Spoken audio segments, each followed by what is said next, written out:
talk to us. And, there's no real benefit to them at first glance, at least. I think for me, I've learned that it's three main things. It's ego. People like to boast. If you're the best counterfeiter in the world or the best guy at making fentanyl or smuggling guns or drugs, whatever it is, the best scammer, sometimes your family doesn't even know what you do. We give them an opportunity with a mask and distorted voice to really brag about what they love. I mean, I have spoken to people, I'll never forget, we did an interview for season 1, actually, which was with a Peruvian guy who makes these $100 bills and 50s that look exactly like the real thing. They're fake, but they're exactly like the real thing. And he'd spend days and days or nights, because during the day he was actually a taxi driver, nights and nights just perfecting the little creases and he used a certain powder that he was able to perfect, like everything so that it would taste, it would look, I don't think people are putting it in your mouth, but so that it would smell, feel, just really sound be exactly like a real $100 bill. And you should see him talking about this. Like his eyes were like shining. He was so proud for being considered the best counterfeiter in well, you are a sculptor. I mean, you're like a money Michelangelo, right. I guess. And that way, if you really did the best one ever. But they are actually, their entrepreneurship and their creativity just never ceases to surprise me. It's pretty incredible. And then the other reason I think is impunity. In many of these places, like Sinaloa, for example, there's just so much police corruption that they just don't see a downside to talking to a person, to me, to Nat Geo.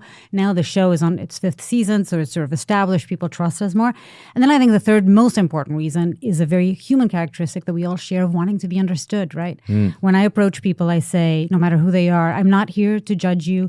I'm here because I really, truly want to understand why you do what you do. I want to understand your world. And really, I think that's sort of the last thing that gets them to decide whether it's a yes or a no. I've gotten hundreds or thousands of no's. And that's the part that you don't see when you see the show, right? So it seems easy. But I think really is that sort of human connection and the ability that we have to tell them, look, I just want to listen, because I think listening and understanding is way more important than just judging. Yeah, I agree. And I think also when people are living something in secret, right, it's tough.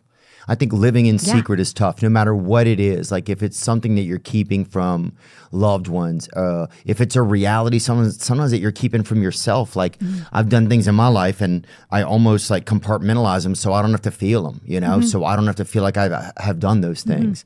And I think living in secret and not having somebody to share something with, it can get very painful over time. So yeah, having, I think, an outlet of just somebody to even talk to for a little bit about something that feels so shameful or dark or confusing to you can be really, really, can be wonderful. Yeah, it must be just such a high when you're approaching like people who are, I guess, kind of underworld characters, maybe? Yeah, that's what they are. Black market operators, underworld characters, people who their whole lives have been trying to stay out of the limelight and, hiding and doing illegal stuff where they don't want journalists poking around.